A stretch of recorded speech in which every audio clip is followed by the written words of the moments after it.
सबसे पहले तो एस्टेब्लिशमेंट ने आज जो इमरान खान से अडयाला जेल में मुलाकात है वो नहीं करवाई फैमिली की, और जो तहरीक इंसाफ के रहनुमा तसल्ली दे रहे थे कि हमारी इनसे बात हुई है, एक बहन और एक वकील को शायद जाने दिया जाए, वो मामला नहीं हुआ। अब उस पर अलीमा खान का इस वक्त अडयाला जेल के बाहर धरना जारी है, जिसमें पंजाब की क़यादत, opposition leader Punjab assembly Moin Qureshi, कारकुनान समेत मौजूद हैं।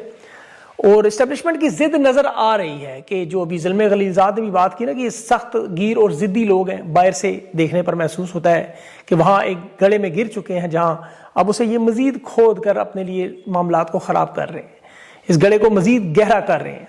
इमरान खान की मुलाकातें बंद करने का नतीजा यही निकलेगा। हालात किस तरफ जाएंगे वो मैं आपको आगे चल के बताता हूँ, लेकिन अडयाला जेल के जो अपडेट्स हैं वो आपको पता होने चाहिए। इस वक्त आज इमरान खान की खैरियत दरियाफ्त करने के लिए और बहनों के साथ इजहार यकजहती के लिए अवाम की बड़ी तादाद थी। पंजाब के तकरीबन हर ज़िले की हर सतह पर किसी न किसी सतह पर नुमाइंदगी ज़रूर मौजूद थी। ISF का यूथ विंग, ख़वातीन और वकला नज़र आए थे। ये मिला के 4-5 हज़ार लोग ज़रूर क़यादत के नज़र आ रहे थे। कारकुनान कम थे, क़यादत ज़्यादा थी, और ये क़यादत को ही बार बार बुलाने का कहा जाता था। तो आज ये नज़र आ रहे थे पंजाब के, और पुलिस ने क्रैकडाउन भी किया, वहाँ लोगों को गिरफ्तार भी किया, मतलब अगवा भी किया। एक मासूम बच्ची की वीडियो रोते हुए वो नजर आई, बड़ी शिद्दत से रो रही थी। भाई को पंजाब पुलिस ने बर्बरियत से, बल्कि इसराइल पुलिस कहा जाए, अगवा किया। जिस तरह उसकी बुजुर्ग दादी भी परेशान थी, मेरे बेटे को अगवा किया गया। इसी तरह पंजाब के आपको पता है 8 फरवरी के हवाले से जो मुहिम चलाने वाले महर अब्दुल सत्तार, वाहिद दबंग लीडर, उसे भी अगवा गिरफ्तार किया गया, और बहुत सारे और भी जो मामला थे। लेकिन अहलिया जो है, बुशा बीबी जो इमरान खान की अहलिया, उनकी बहनों के साथ और भाभी के साथ मुलाकात हुई है, और फिर बैरिस्टर गौहर ने आके एक बयान दिया इमरान खान की सेहत के हवाले से, आंख के हवाले से, कि पहले से बेहतर है, मुकम्मल तौर पे ठीक नहीं है। अलीमा खान ने इमरान खान की सेहत के मामले पर तमाम बातों को तस्लीम करने से इनकार किया कि जब तक हमारी मुलाकात ना हो हम ये सुनी सुनाई इनकी बातों को तस्लीम नहीं करेंगे, जब तक हम खुद इमरान खान से ना मिलें। और अभी बुशा बीबी की जो बहन है उनकी तरफ से ट्वीट आई कि ख़ानदान की जो मुलाकात हुई, और ये ज़ाहिर है उनकी बहन है, उन्हें पता होगा।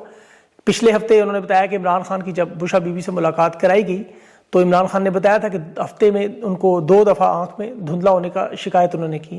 जेल के अमले को बार बार बताया गया कि उन्होंने कुछ नहीं किया। फिर एक जूनियर डॉक्टर भेजा गया, उसने कहा मेरे बस का काम नहीं है।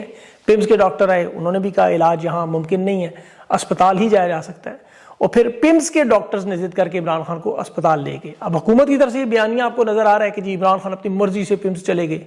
जैसे इमरान खान अपनी मर्जी से पिम्स चले गए, इमरान खान अपनी मर्जी से बाहर ही आ जाते, शौकत खानम क्यों नहीं गए अगर पिम्स गए हैं। तो ये बहरहाल इनका एक बयानिया है, वो आप जानते हैं। अब इन हालात में 8 फरवरी की देखें कॉल जो है, जिसका जिक्र बार बार करना चाहिए, ये बड़ी अहम है।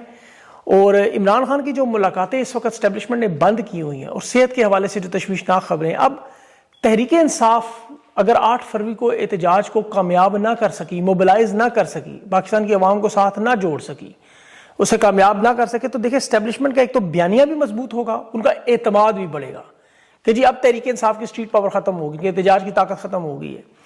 फिर इनके ज़ाहिर जुल्म सितम में भी इजाफा होगा, इक़्तिदार को तवील करने की कोशिश भी करेंगे। इमरान खान की मुलाकातों को लामहदूद अरसे के लिए बंद भी कर सकते हैं। फिर आपको उनकी जायज़ नाजायज़ बातें भी तस्लीम करनी पड़ेंगी। तो अगर तो तहरीक इंसाफ ने, पाकिस्तान की आवाम ने इन मामलात से बचना है, तो फिर इन्हें एक बड़े हिस्से पर एहतजाज करना हो। इस वक्त तो देखिए छोटे हिस्से के लोगों को नाच गाना और इन कामों पर लगा के बड़े हिस्से को मगलूब करने की एक पूरी इंटरनेशनल साजिश चल रही है।